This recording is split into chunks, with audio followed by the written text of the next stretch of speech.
La gracia y la paz de parte de nuestro Señor Jesucristo, el amor del Padre, la comunión del Espíritu Santo esté con cada uno de ustedes. Sean bienvenidos a este sermón que hemos preparado para el 12º domingo del tiempo después de Pentecostés. Quiero dar un cordial saludo a usted, mi hermano, de la Iglesia Luterana Cristo. Este ministerio existe desde el año 2008.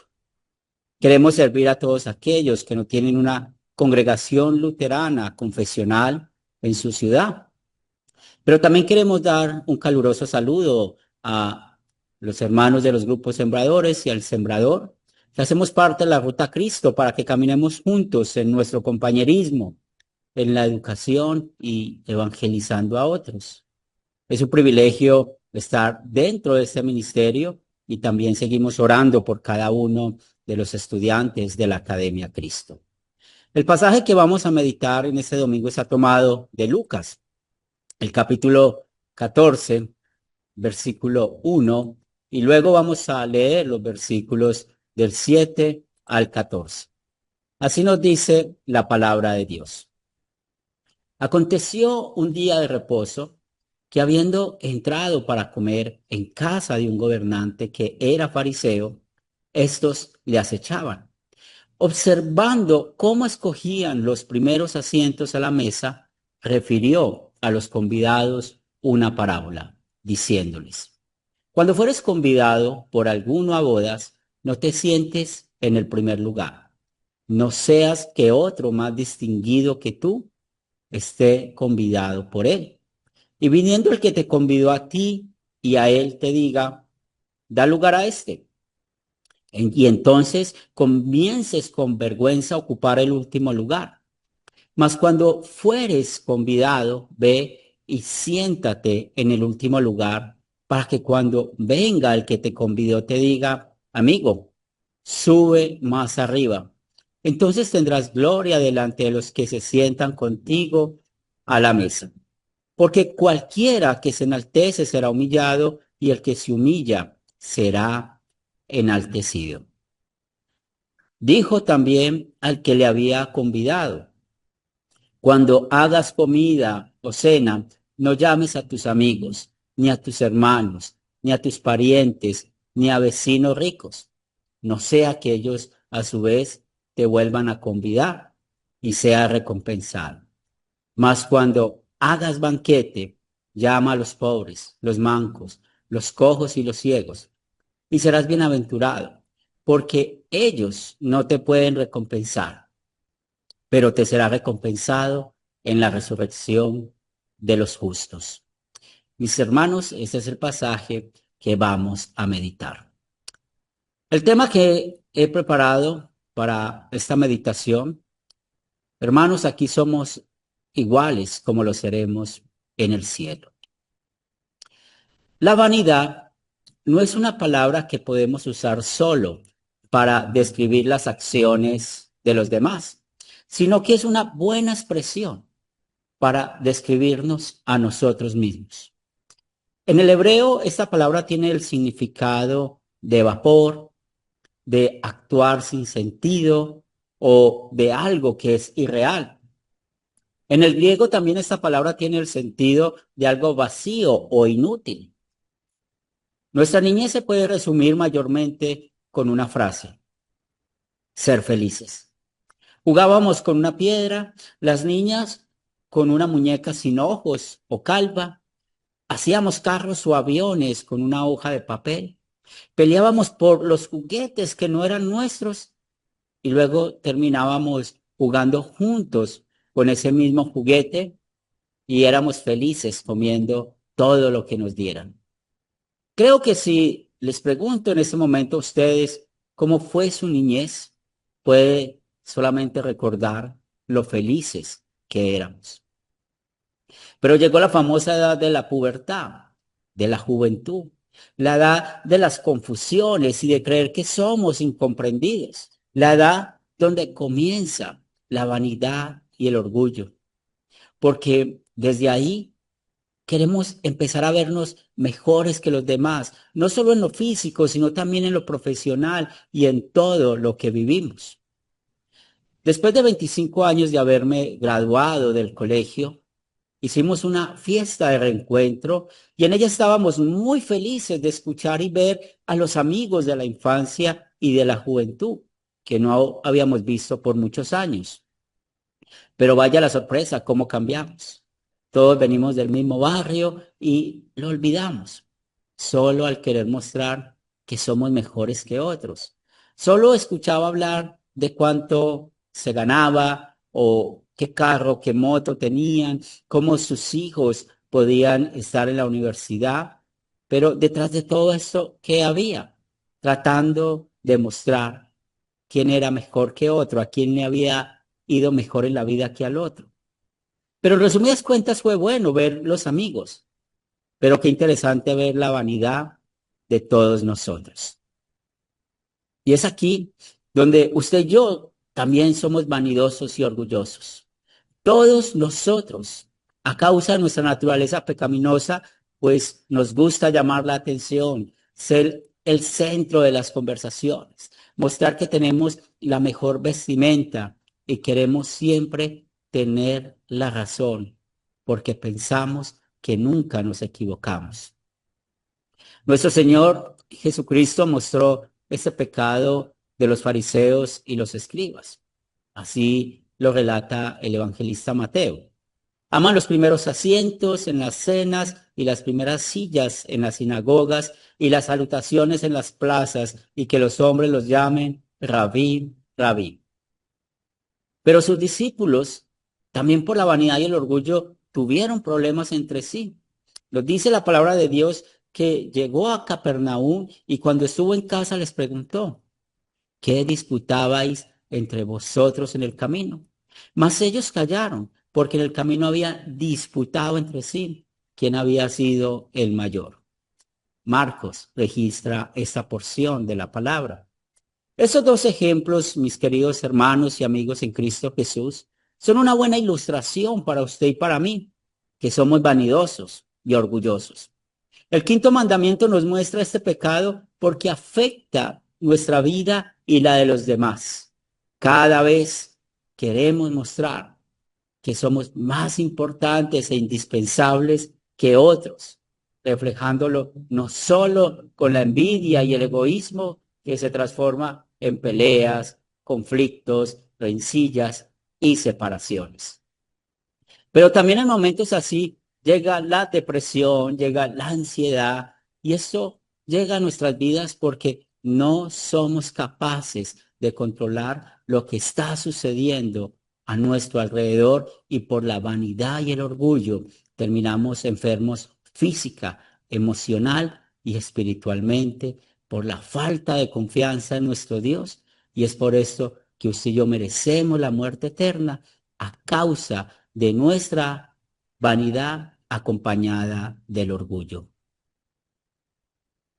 Esta carne vanidosa y orgullosa pasará por la muerte. Y esto es como consecuencia del pecado original. Si no viene Jesús antes de que pasemos por el aguijón de la muerte. Pero usted y yo tenemos en este momento esperanza, puesto que el Espíritu Santo ha puesto la fe en Cristo Jesús en nuestras vidas, y es aquí donde fue vencida nuestra vanidad y orgullo al saber que moriríamos eternamente en el infierno. El temor al castigo eterno nos llevó al Evangelio, que cambió nuestro destino por la obra de Jesús. En el Evangelio para el día de hoy, mis hermanos, vemos cómo Jesús no tuvo miedo de señalar la actitud de los fariseos en esta comida. Ellos buscaban los primeros lugares. Este fariseo, que no sabemos su nombre y que invitó a Jesús a comer, pues solo había invitado a aquellos que le podían pagar esa invitación con otra invitación. Nuestro Señor usó este momento para ser nuestro sustituto contando esta parábola. Cuando fueres convidado por alguno a bodas, no te sientes en el primer lugar, no sea que otro más distinguido que tú esté convidado por él y viniendo el que te convidó a ti y a él te diga, da lugar a este.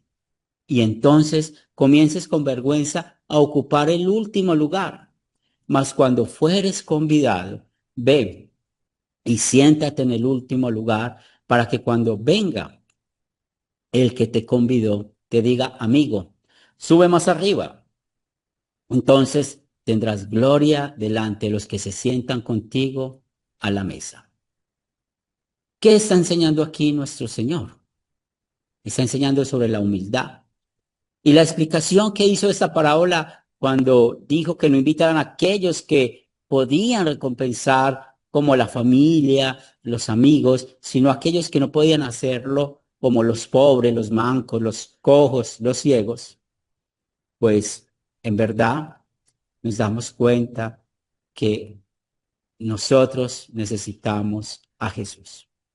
¿Y cómo Él mostró esta palabra de humildad perfecta?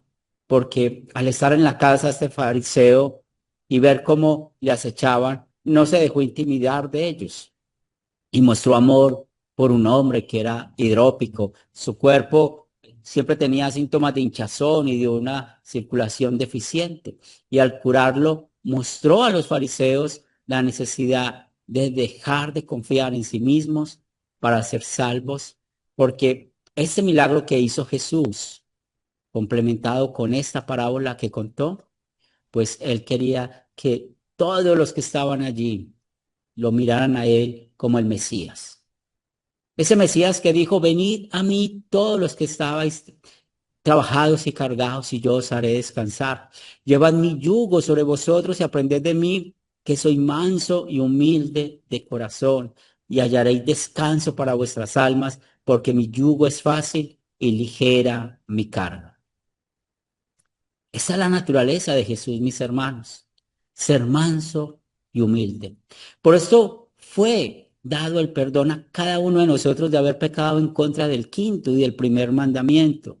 Como Jesús mostró ser manso y humilde, no solo en su vida perfecta, sino que también cargó cada uno de nuestros pecados, humillándose a sí mismo, como Pablo lo relató en la carta a los Efesios.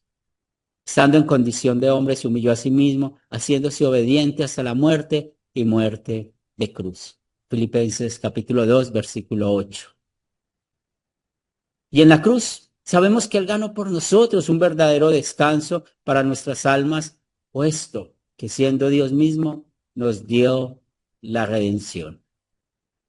Mis hermanos, hoy Jesús nos quiere enseñar cómo vivimos al dejar la vanidad y el orgullo atrás con estas palabras.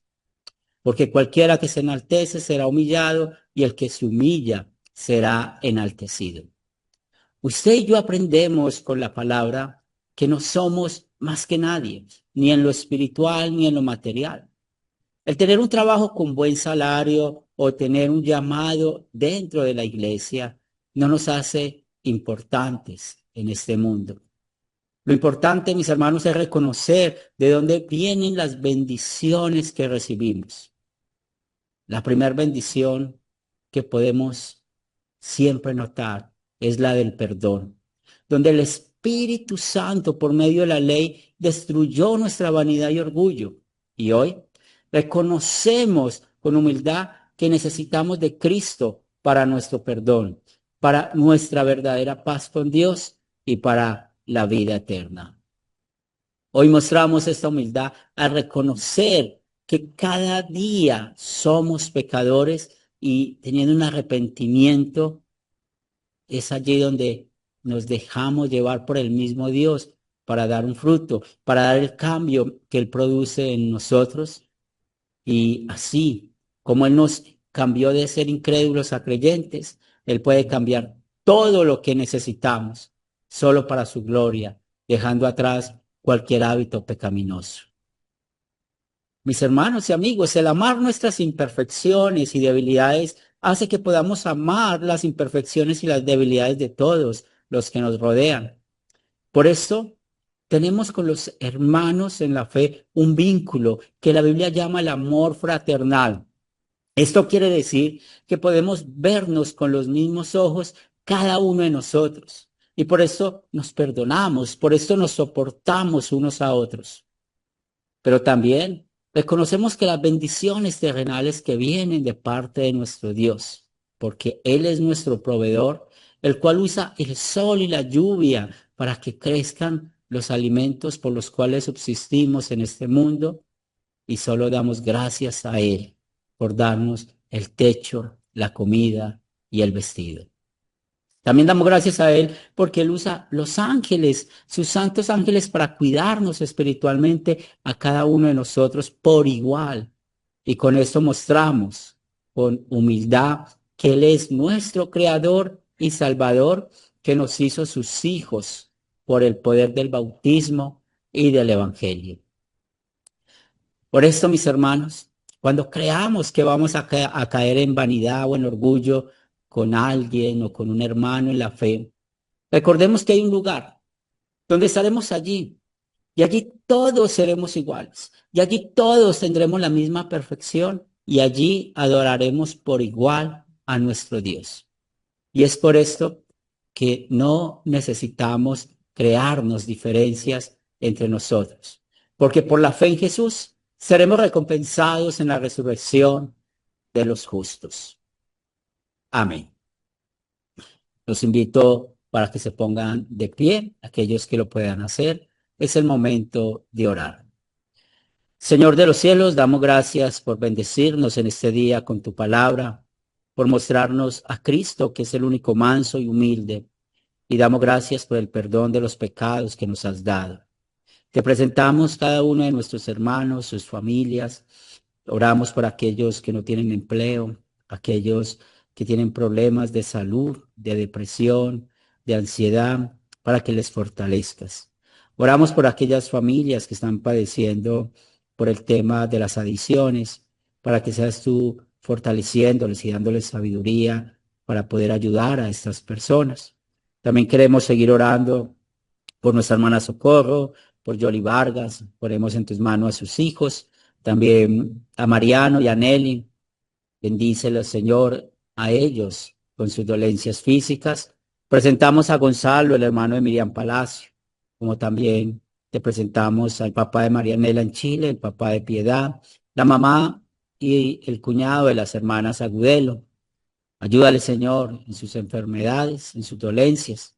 También queremos poner en tus manos a esta tu iglesia para que nos sigas bendiciendo con tu palabra, para que podamos seguir predicando la ley y el evangelio a otros. Damos gracias por el ministerio que has creado con Academia Cristo. Bendícelo, fortalécelo y que siga creciendo, trayendo a más personas a la fe. Padre de amor, también queremos orar por nuestros países. Tú sabes todo lo que sucede, pero sabemos que tú tienes el control de todo. Bendice, Señor, a cada uno de nosotros durante esta semana, que podamos adorar y glorificar tu nombre. Todo esto lo pedimos en el nombre de Cristo Jesús. Amén. Mis queridos hermanos, Dios les bendiga, una feliz semana en el Señor y hasta una nueva oportunidad.